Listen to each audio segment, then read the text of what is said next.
लोकसभा में भारी बहुमत से जीतकर दीपेंद्र हुड्डा जमकर विधानसभा का प्रचार कर रहे हैं। कांग्रेस का नारा है जवान किसान पहलवान संविधान। उसके आगे खड़े हैं नौजवान दीपेंद्र सिंह हुड्डा। बहुत शुक्रिया आप हमसे जुड़े, आपने वक्त निकाला दीपेंद्र जी। सबसे पहला ये बताइए, चुनाव का प्रचार कैसे चल रहा है? बहुत अच्छा चल रहा है और मुझे पूरा विश्वास है हरियाणा की जनता, भाजपा के 10 साल का कुशासन हरियाणा की जनता ने देखा है। हरियाणा को विकास और खुशहाली का जो प्रतीक प्रदेश हुआ करता था, आज उस हरियाणा को विकास और खुशहाली के रास्ते से उतार कर देश में बेरोजगारी में नंबर 1 बना दिया हरियाणा भाजपा ने, देश में नशे में नंबर 1 बना दिया भाजपा ने, देश में अपराध दर में नंबर 1 आज हरियाणा बन गया है। और हर वर्ग की इन 10 वर्षों में इतनी अनदेखी हुई है, जो मैं समझता हूँ कि हर वर्ग आज भाजपा से नाराज है। हरियाणा में भ्रष्टाचार, महंगाई की मार, और लोगों ने तय कर लिया है कांग्रेस के नेतृत्व में हरियाणा में सरकार बनने जा रही है। दीपेंद्र जी, पहले तो कैंपेन बड़ा जोर पे था, आप कह रहे हैं थोड़ी ढील हो गई है, कांग्रेस उतना जमकर नहीं है जैसे जो पहले प्रोजेक्शन था नंबर का। इस बार बीजेपी वाले कह रहे हैं, कौन कह रहा है?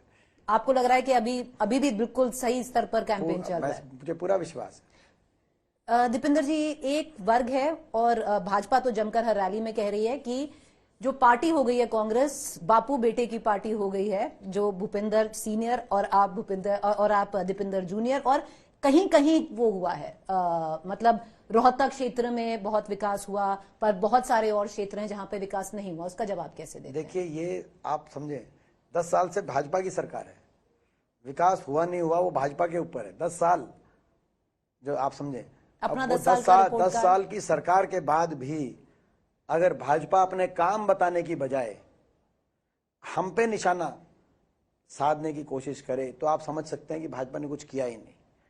हरियाणा 10 साल पहले हुड्डा सरकार के कार्यकाल में, कांग्रेस सरकार कार्यकाल में विकास का एक प्रतीक प्रदेश था। संपूर्ण हरियाणा में कार्य हुए थे। मैं एक उदाहरण आपको दूं। हमारी जब सरकार थी तो 81 किलोमीटर मेट्रो, 4 शहरों को मेट्रो से जोड़ने का हमने काम किया था, गुड़गांव, फरीदाबाद, बल्लभगढ़, भादुगढ़। 10 साल में 1 इंच भी मेट्रो, 1 खंबा भी मेट्रो का इस सरकार में नहीं बना। हमारी सरकार में 12 विश्वविद्यालय हरियाणा के कोने कोने में स्थापित किए गए थे। 12 विश्वविद्यालय, लाला लाजपत राय यूनिवर्सिटी हिसार की बात हो, भगत फूल सिंह यूनिवर्सिटी सोनीपत की बात हो, Baba Saheb Bhimrao Ambedkar ji national law university, Rajiv Gandhi education city की बात रही हो, 12 विश्वविद्यालय हरियाणा कोने कोने में स्थापित हुए। इस सरकार में 10 साल में एक भी इन विश्वविद्यालय कहीं स्थापित नहीं किया। हमारे समय 250 किलोमीटर रेल की लाइन या तो बिछ गई थी और बाकियों पे काम चल रहा था। इस सरकार में 1 इंच भी नई रेल की लाइन, इन्होंने नई रेल की लाइन मंजूर नहीं करी 10 साल के अंदर। हमारे समय 5 बिजली पैदा करने के बड़े कारखाने, थर्मल्स और परमाणु कारखाने हरियाणा कोने कोने में, यमुनानगर के अंदर, खेदड़ हिसार में, झज्जर में, झाड़ली में, कानपुर में, और एक फतेहाबाद में परमाणु का कारखाना, ताकि बिजली की पैदावार बढ़े। इनके 10 साल में एक कोई बिजली का पैदा करने का कोई कारखाना, बिजली की डिमांड तो बढ़ी लेकिन उसकी पूर्ति करने के लिए कोई नया यूनिट हरियाणा में नहीं लगा। केवल जो अदानी जैसे समूह से जो पावर परचेज एग्रीमेंट था उसको रिवाइज करके और उसकी बड़ी कीमतों पे खरीदने का काम अदानी समूह से सरकार ने किया। इसके अलावा बिजली क्षेत्र के अंदर कोई काम नहीं किया। हमारे समय पूरे हरियाणा प्रदेश में 2632 नए स्कूल सरकारी क्षेत्र के अंदर स्थापित किए गए थे। बीजेपी की इन 10 साल की सरकार में 5000 स्कूल बंद कर दिए गए या मर्ज कर दिए गए। तो विकास कहीं हुआ नहीं पूरे प्रदेश में।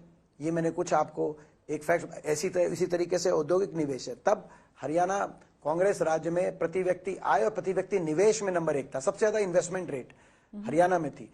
और 6 बड़े IMTs, industrial model township, Haryana में स्थापित किए गए थे। मानेसर के अंदर IMT की बात हो, रोहतक में IMT की बात हो, फरीदाबाद में IMT की बात हो, रोजका मेव में IMT की बात हो, इंडस्ट्रियल मॉडल टाउनशिप्स, बड़े औद्योगिक क्षेत्र। और इन औद्योगिक क्षेत्रों में देश विदेश की सारी मैं समझता हूं का निवेश का एक मैग्नेट हरियाणा बनके उभर रहा था। बीजेपी के 10 वर्षों में एक औद्योगिक क्षेत्र नहीं स्थापित किया गया। एक, आज देश में सबसे ज्यादा बेरोजगारी हरियाणा में है। उसके पीछे ये भी कारण है, ना इंफ्रास्ट्रक्चर आगे बढ़ा, ना औद्योगिक क्षेत्र को स्थापित किया गया, और सरकारी तंत्र को, चाहे शिक्षा तंत्र हो, चाहे स्वास्थ्य तंत्र हो, उसको बर्बादी के कगार पे खड़ा कर दिया गया। हमारे समय 6 मेडिकल कॉलेज हरियाणा के अंदर स्थापित किए गए, हरियाणा के कोने कोने में। चाहे कल्पना चावला मेडिकल कॉलेज करनाल हो, चाहे शहीद हसन खां मेवाती मेडिकल कॉलेज मेवात में हो, ईएसआई मेडिकल कॉलेज उस समय फरीदाबाद में बना, खानपुर कला में सोनीपत के अंदर महिला मेडिकल कॉलेज, महिला फर्स्ट मेडिकल कॉलेज जो वहां पे स्थापित हुआ, एम्स बाड़सा के अंदर आया। ये 6 मेडिकल कॉलेज हमारे समय। आपने रोजगार की बात की दीपेंद्र जी, और इसमें भाजपा कहती है आपकी सरकार तो खर्ची पर्ची की सरकार थी, या खर्चा करो या पर्ची दो, और अगर पर्ची ना दो या आप रोहतक या सोनीपत से हो, नौकरी लगनी हो यमुनानगर या नारनौल, पर वहां से आएगा कोई रोहतक या सोनीपत से। देखिए, वही मैंने कहा कि 10 साल के बाद भी भाजपा अगर खुद के काम ना बता पाए और 10 साल पुरानी जो है कहते हैं बातों को लेकर और हमको निशाने पे लेने का प्रयास करे, इससे ये पता चलता है उन्होंने कुछ किया ही नहीं 10 साल में। और इस मुद्दे पे भी मैं धन्यवाद करता हूं आपका। हरियाणा में आज सबसे ज्यादा बेरोजगारी क्यों है? उसके 2 कारण हैं। एक मैंने बताया कि निवेश नहीं हुआ, औद्योगिक क्षेत्र नहीं लगे, निजी क्षेत्र में हरियाणा में रोजगार का सृजन नहीं हुआ। दूसरा बड़ा कारण है कि सरकारी क्षेत्र की नौकरी सरकार ने या तो समाप्त कर दी, 2 लाख सरकारी पद या तो समाप्त कर दिए गए या खाली पड़े, या उनको कच्चों में परिवर्तित कर दिया गया। 1.5 लाख कौशल निगम की कच्ची नौकरी, हरियाणा को कच्ची नौकरी की राजधानी बना दिया, बिना रिजर्वेशन, बिना पेंशन, बिना मेरिट के बैकडोर से 1.5 लाख बच्चों को ठेकेदारी प्रथा के रूप में, जिनका कोई भविष्य नहीं है, जिन बच्चों का आगे आने वाले समय में, उनको कौशल निगम में लगा दिया गया। कुछ ना कुछ हम उसके लिए भी एड्रेस करने के लिए करेंगे। और साथ में जहां तक नौकरियों की बात है, मैं इसकी सरकार पे आता हूं। सबसे ज्यादा पेपर लीक घोटाले कौन सी सरकार में हुए? इस सरकार में हुए। सबसे ज्यादा भर्ती घोटाले कौन सी सरकार में हुए? मौजूदा भाजपा की सरकार में। एचपीएससी के दफ्तर में 1.5-2 करोड़ रुपए की बरामदगी दफ्तर में। ये तो जो बरामद हो गए, वो जो बिना बरामद होकर जो लिस्ट निकली गई उनका क्या होगा? जो पिछले 5 साल का देखिए आप, या तो लिस्ट निकली नहीं, कुछ जो लिस्ट निकली बड़ी जो है एचपीएससी के माध्यम से या एसएससी के माध्यम से, ज्यादातर लिस्ट नहीं निकली 5 साल में। सरकारी नौकरी निकली ही नहीं, और जो निकली उनमें हरियाणा से ज्यादा बाहर के बच्चों को जगह तवज्जो मिली। ये जो बड़ी नौकरियां थी जी, जो ग्रुप ए बी की जो निकली, ग्रुप सी डी की तो निकली ही नहीं। और जो ग्रुप सी डी की और बाकी जो ज्यादातर जो बल्क ऑफ रिक्रूटमेंट थी इन पिछले 5 वर्षों में, उसमें लोगों को उलझा दिया। सीटी में सीटी लेके आई ये सरकार, उलझा दिया। और उलझाने के बाद अभी आपने देखा होगा 2 साल पहले खट्टर साहब ने कहा कि हम 60,000 नौकरियों देंगे, अंतिम वर्ष में ज्वाइनिंग देंगे। फिर खट्टर साहब बदल गए, नायब सैनी जी आए तो कहा कि लोकसभा से पहले 60,000 ज्वाइनिंग देंगे। फिर लोकसभा चुनाव हो गया, लोकसभा चुनाव कहा कि लोकसभा चुनाव के बाद देंगे। फिर विधानसभा चुनाव आ गया। मैं पूरी बात आपको ये बताता हूँ, महत्वपूर्ण है। विधानसभा चुनाव में देंगे ज्वाइनिंग, से पहले देंगे। फिर विधानसभा चुनाव आ गया कि विधानसभा चुनाव के बाद अगली सरकार में ज्वाइनिंग देंगे। हरियाणा के नौजवानों को का शोषण इतनी बुरी तरह इस सरकार ने किया। हरियाणा के नौजवान को केवल मिली इस सरकार से तारीख पे तारीख, नौकरी नहीं मिली, तारीख पे तारीख। वो जो सन्नी देओल का एक डायलॉग था कि तारीख पे तारीख, तारीख पे तारीख, तारीख पे तारीख।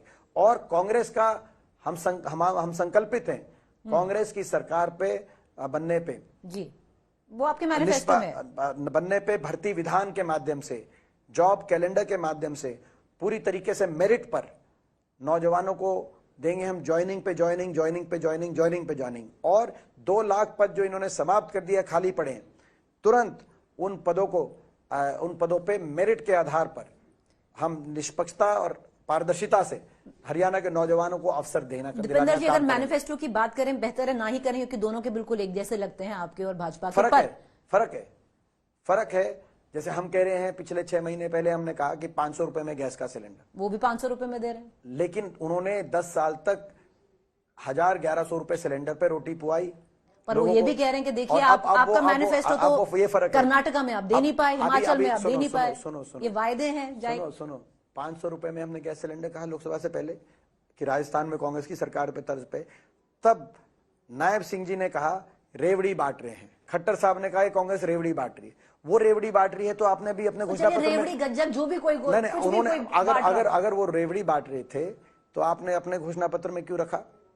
और अगर सही था तो 10 साल तक आपने 1100 सिलेंडर पे रोटी क्यों पुआई? बांट रहे, वो गज्जक बांट रहे। अब बात आ जाती है टिकट वितरण, जो टिकट डिस्ट्रीब्यूशन की बात करते हैं। दीपेंद्र जी खुश हैं जैसी टिकट कांग्रेस ने दी है? देखिए, कांग्रेस आला कमान ने अपनी जो इनकी तय प्रक्रिया रहती है टिकट वितरण की, उसके माध्यम से सर्वे के आधार पर ये मजबूत से मजबूत प्रत्याशियों को फील्ड में उतारने का काम किया है। हम धन्यवाद करते हैं कांग्रेस शीर्ष नेतृत्व, बढ़िया टिकटें दी और इसमें कई पहलू बहुत अच्छे हैं जी। जैसे नौजवानों को, गैर राजनीतिक पृष्ठभूमि के अनेकों नौजवानों को जो अवसर मिला है, 30 अंडर 40, 30 ऐसे नौजवान जो 40 साल से कम हैं और गैर राजनीतिक पृष्ठभूमि के ऐसे नौजवानों को जो अवसर मिला है, मैं समझता हूं कि वो भी जो है मैं बढ़िया। तो बढ़िया, अगर टिकट वितरण में और टिकट डिस्ट्रीब्यूशन में इतना बढ़िया काम किया दीपेंद्र जी, तो कुमारी शैलजा, रणदीप सुरजेवाला खुश क्यों नहीं है टिकट वितरण से? देखिए, मैं समझता हूं कि कांग्रेस का हर नेता खुश है और कांग्रेस का हर नेता आपको दिखाई देगा खुशी वो तो खुशी कह रहे हैं चुनाव आप प्रचार खुश में। हैं क्योंकि सारा उसमें से 80% तो आप हुड्डा के नाम पर टिकट दिए गए हैं। कोई किसी, हमारा एक ही ग्रुप है कांग्रेस में, राहुल गांधी जी का और खड़गे जी का, सोनिया जी का एक ही गुट है कांग्रेस का, अपनी विचारधारा से बंधे हुए हैं। और हमारी टिकट, कांग्रेस पार्टी की टिकट प्रक्रिया डिस्ट्रीब्यूशन की एक प्रक्रिया रहती है, आपको पता है। कोई किसी मैं सोचता हूँ व्यक्तिगत रूप से किसी की बात नहीं रहती, इसमें सामूहिक फैसले रहते हैं। कांग्रेस में हमारी स्क्रीनिंग कमेटी बनती है एआईसीसी से, वो शॉर्टलिस्ट करती है, पैनल बनाती है और वो पैनल बनाकर सेंट्रल इलेक्शन कमेटी के सामने लेके जाती है, जिसमें सोनिया जी, खड़गे जी, राहुल जी जिसके सदस्य रहते हैं, और सारा से किसी नेतृत्व, उनका अपना सर्वे रहता है, प्रदेश का अपना सर्वे रहता है, और उसके आधार पर कांग्रेस का केंद्रीय नेतृत्व अपने विवेक से मजबूत प्रत्याशी देता है, किसी ग्रुप को देख के नहीं देता। दीपेंद्र जी, ये तो कह सकते हैं ना कि ये चुनाव हरियाणा में भूपिंदर सिंह हुड्डा के नेतृत्व में लड़ा जा रहा है, कह सकते हैं? देखिए, कांग्रेस के हरियाणा की कांग्रेस की अध्यक्षता चौधरी उदयभान जी कर रहे हैं जी, उनके नेतृत्व में लड़ा जा रहा है। नेता विपक्ष चौधरी भूपेंद्र सिंह हुड्डा जी हैं, उनके नेतृत्व में भी लड़ा जा रहा है, और कांग्रेस के तमाम वरिष्ठ नेता हैं जो कांग्रेस में अपना सहयोग कर रहे हैं, उनके नेतृत्व में भी लड़ा जा रहा है। पर ऐसा क्या हो गया फिर? अभी हमारे यहाँ पे कुमारी शैलजा आई हुई थी, उन्होंने बोला अगर जब सीएम बनने का वक्त आएगा, और जो भूपिंदर जी हैं उनसे भी मैंने बात की थी पिछले हफ्ते, वो भी कह रहे थे, मतलब उनको लग रहा था कि डेप्यूटी सीएम की जगह है। कुमारी शैलजा जी ने तो बोल दिया डेप्यूटी सीएम कुछ नहीं होता है, सीएम है और वो कोई भी बन सकता है। उन्होंने अपनी महत्वाकांक्षा साफ रख दी कि सीएम हम भी बन सकते हैं। ऐसा है कि कांग्रेस में, जैसे मैंने टिकट वितरण की प्रक्रिया आपको बताई, तो मैं ज्ञानवर्धन आपका करें, आपको पता है वैसे कांग्रेस में हमारे मुख्यमंत्री की बात की जो आप प्रश्न कह रहे हैं, उसकी भी एक प्रक्रिया है। सबसे पहले मैं आपका धन्यवाद करता हूं, आज तक का बहुत बहुत धन्यवाद, क्योंकि आपने कहा मुख्य मुद्दा है कि भाई ये कैसे होगा। तो मुख्य मुद्दा अगर ये है कि मुख्यमंत्री कौन बनेगा, तो यानी कि मुख्य मुद्दा, पहला तो आप ये मान गए कि जो चुनाव तो कांग्रेस जीत चुकी है। आप मुख्यमंत्री की बात तो तब हो जब चुनाव, तो यानी कि आप ये मान चुके हैं कि मुख्य मुद्दा ये नहीं रहा कि कौन चुनाव जीत रहा है, कांग्रेस चुनाव जीत रही है। मुद्दा ये है कि चुनाव जीतने के बाद क्या होगा, कौन मुख्यमंत्री बनेगा, और उसकी हमारी सेट प्रक्रिया। जब चुनाव कांग्रेस पार्टी प्रचंड बहुमत से जीतेगी, चौधरी उदयभान जी की अध्यक्षता में, चौधरी भूपेंद्र सिंह हुड्डा जी नेता प्रतिपक्ष के नेतृत्व में, कांग्रेस के तमाम नेताओं के सहयोग से, जब विधायक दल बड़े बहुमत से आएगा चंडीगढ़ में 8 अक्टूबर को शाम को आपके पास मीडिया को बुलाएंगे, विधायक दल की बैठक बुलाई जाएगी। केंद्रीय नेतृत्व वहां ऑब्जर्वर भेजने का काम करेगा, विधायकों से उनकी भावना जो केंद्रीय नेतृत्व तक पहुंचाएगा, जो ऑब्जर्वर, और वो ऑब्जर्वर्स की भावना विधायकों की जानने के बाद केंद्रीय नेतृत्व अपने विवेक से सही फैसले लेगा कि मजबूत सरकार चलाने के लिए, अच्छी सरकार देने के लिए किसको क्या जिम्मेदारी दी जाए, वो केंद्रीय नेतृत्व तय करेगा। पर दीपेंद्र जी, इसमें एक बहुत अजीब सी बात हो रही है कि भाजपा नायब सिंह सैनीजा का नाम नहीं ले रही है, वो कुमारी शैलजा जी का नाम ले रही है। कुलदीप बिश्नोई ने परसों बोला कि कुमारी शैलजा जी को सीएम बनना चाहिए। क्यों कर रही है भाजपा ऐसा? नहीं, ये कोई फूट है अंदर कि उसको एक्सप्लॉइट कर रही है? देखिए, अगर कोई भाजपा का लीडर ये चाह रहा है कि हरियाणा में कांग्रेस में ये सीएम बने या वो सीएम बने, कितनी बड़ी नैतिक जीत कांग्रेस की हो चुकी है प्रदेश में, कि भाजपा वाले कह रहे हैं सरकार तो बनी गई इनकी, सीएम ये बने या वो बने। वो तो भाजपा के नेता कह रहे हैं कि सीएम ये बने, जैसे आपने कहा। तो पहली बात तो हम इस बात से खुश हैं कि वो मान रहे हैं सरकार हमारी बन रही है। वो अपना सीएम नहीं बता रहे कि कौन सीएम वहां बने, अब वो ये बता रहे कांग्रेस में कुलदीप बिश्नोई जी तो जब तक कांग्रेस में थे तो अपने आप को सीएम बताते थे, अब वो भाजपा में चले गए तो वो भाजपा के सीएम नहीं बता रहे अपने आप को, वो हिम्मत नहीं हो पा रही शायद। अब वो कांग्रेस में बता रहे हैं कांग्रेस में कौन सीएम बने, तो ठीक है, सरकार वो मान रहे हैं हमारी आ रही है, बाकी उनकी अपनी राय है, वो अपनी राय वो अपनी राय पहुंचाएं कांग्रेस। आपका बहुमत बहुत बड़ा था जब आप लोकसभा जीते, ऐसा क्या हो गया? क्योंकि फिर दीपेंद्र हुड्डा जी को आपको लगा कि आपको विधानसभा लड़ना चाहिए, लड़ना चाह रहे थे आप? ये आपको किसने बताया? मैं पूछ रही हूँ। नहीं लड़ना चाह रहे नहीं। थे? अब तो मैं संतुष्ट हूँ लोकसभा लोकसभा से। मैं धन्यवाद करता हूँ रोहतक के लोगों का। तो फिर आप सुनिए, देश में विपक्ष की दूसरी सबसे बड़ी जीत रोहतक लोकसभा क्षेत्र वासियों ने, बिल्कुल सही, अमेठी के बाद और रायबरेली के बाद, सॉरी हाँ, रायबरेली के बाद दूसरी सबसे बड़ी जीत देश की विपक्ष की रोहतक लोकसभा क्षेत्र वासियों ने दिया। हर वर्ग ने मुझे साथ समर्थन रोहतक वासियों ने दिया, 36 बिरादरी ने मेरे को समर्थन दिया। बहुत बड़ी जिम्मेदारी लोकसभा, आप लोकसभा सांसद, लोकसभा जिम्मेदारी निभाएंगे क्या? युवा सीएम हरियाणा का बनना चाहेंगे? देखिए, वो मैंने आपको आपके प्रश्न का उत्तर पहले ही दे चुका मैं कि हमारे पार्टी की एक सेट प्रक्रिया है, उसके अनुसार किसकी क्या जिम्मेदारी बनेगी जी, और वो तय होगी। तो रेस से बाहर नहीं है आप? देखिए, मैंने जैसे कहा, नहीं, मैं संतुष्ट हूँ बतौर सांसद, मैं संतुष्ट हूँ बतौर सांसद। और हरियाणा के अंदर हुड्डा साहब के नेतृत्व में, उदय भान जी के नेतृत्व में हम चुनाव लड़ रहे हैं। कांग्रेस पार्टी बड़े बहुमत से सरकार बनाएगी। हमारा लक्ष्य हरियाणा में, हमारा लक्ष्य कोई पद प्राप्ति कभी मेरा लक्ष्य नहीं रहा है जी। लक्ष्य केवल बदलाव लाकर हरियाणा को उज्जवल अच्छे भविष्य की तरफ लेके जाना है। जो सब बीजेपी ने हरियाणा को बर्बादी के कगार पे जो खड़ा कर दिया, हरियाणा बचना चाहिए, हरियाणा का भविष्य बचना चाहिए, हरियाणा आगे जाना चाहिए, ये लक्ष्य है। जब मैं आज से 20 साल पहले अमेरिका में काम करता था as a working professional technology sector में, उसके बाद मैनेजमेंट कंसल्टेंट के रूप में, मैं बहुत सेटिस्फाइड था। सुपरफिशियल लाइफ से भौतिक संतुष्टि थी, लेकिन आत्मिक संतुष्टि नहीं मिली मुझे वहां, क्योंकि मुझे लगता था अपने देश के लिए मैं कुछ कर पाऊं, अपने लोगों के लिए कुछ कर पाऊं, प्रदेश के लिए कुछ कर पाऊं, तो मुझे अपने जीवन में वो प्रयास करना चाहिए। वही सोच लेकर मैं वापस आया था। मैं धन्यवाद करता हूं हरियाणा के लोगों का कि इन 20 वर्षों में 5 लोकसभा चुनाव मैंने लड़े, 5 बार मुझे बहुत आशीर्वाद मिला। और कांग्रेस पार्टी की 5 बार रोहतक लोकसभा क्षेत्र में, न सिर्फ हरियाणा मगर पूरे हमारे पश्चिम उत्तर भारत में सबसे ज्यादा मत प्रतिशत रोहतक में मिली। तो इतना बड़ा आशीर्वाद लोगों ने दिया।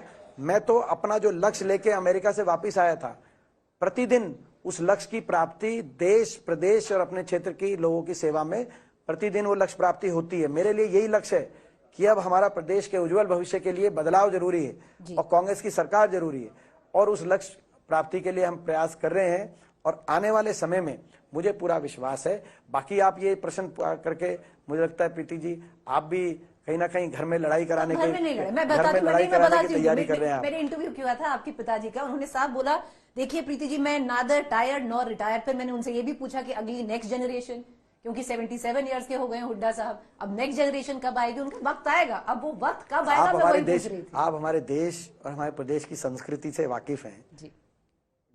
जब उन्होंने एक बात कह दी आपको, तो उसमें बहुत कुछ कह दिया उन्होंने। सही बात। बस एक आखिरी सवाल करूंगी दीपेंद्र जी, आपके पास वक्त भी कम है।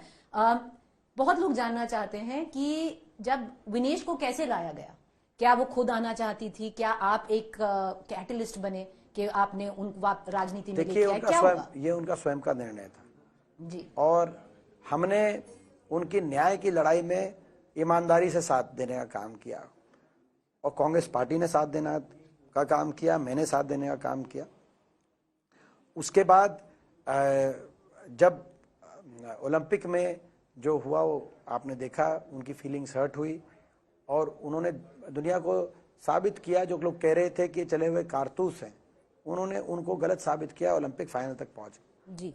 और उसके बाद जब उन्होंने रिटायरमेंट का अपना मन बनाया, तब मैं समझता हूं कि ये उनका व्यक्तिगत फैसला था कि राजनीतिक जीवन में वो आना चाहती थी, क्योंकि वो कुछ करना चाहती थी, जो जनभावना उनके लिए बनी थी उसको लेकर कुछ करना चाहती थी। और इस बात को लेकर कांग्रेस पार्टी तय करी। बड़ा अन्याय हुआ, आपने देखा इन बेटियों के साथ। 6-6 महीने दिल्ली की सड़कों पे जैसे घसीटा गया, इनको एफआईआर तक दर्ज करने से मना कर दिया देश की सरकार ने, और उसके बाद सुप्रीम कोर्ट ने एफआईआर दर्ज कराई। तो इससे घोर अन्याय। सरकार भेदभाव नहीं कर सकती, सरकार नागरिक में फर्क नहीं कर सकती, सरकार को राजधर्म कहीं ना कहीं कम से कम बेटियों की इज्जत को किसी दृष्टि की किसी यहाँ पे तो दुश्मन की बेटी की बहन बेटी की इज्जत भी अपनी इज्जत मान के चलने वाली देश की संस्कृति है। ये वो देश की संस्कृति है जहां महाभारत में कुरुक्षेत्र में हरियाणा में महाभारत का युद्ध हुआ जब द्रौपदी की इज्जत पे बात आई। और इस देश में किसी भी बहन बेटी की इज्जत को किसी राजनीतिक दृष्टि से देखना और 6 महीने तक एफआईआर करने से मना कराना, केवल सुप्रीम कोर्ट ने जब कहा तब एफआईआर हुई। और आज धन्यवाद दिल्ली की न्यायपालिका ने ये कह दिया कि 5 लड़कियों के साथ गलत किया था आरोपी भाजपा सांसद ने और इसीलिए चार्जेस फ्रेम हो गए, आरोप तय हो गए। तो कितना घोर अन्याय हुआ होगा। राजधर्म का पालन नहीं किया सरकार ने। कम से कम बेटी की इज्जत को लेकर राजधर्म का पालन किया जाना चाहिए था, जो नहीं हुआ। और इस बात को लेकर हरियाणा की जनता की भावनाएं भी हर्ट थी और कहीं ना कहीं विनेश की भावनाएं भी हर्ट होंगी। तो उन्होंने जब तय किया कहाँ जाना चाहिए सार्वजनिक जीवन में, तो स्वाभाविक रूप से उन्होंने फैसला किया कि जो उनके साथ खड़े रहे वहां, तो कांग्रेस पार्टी के साथ वो आई। बहुत शुक्रिया।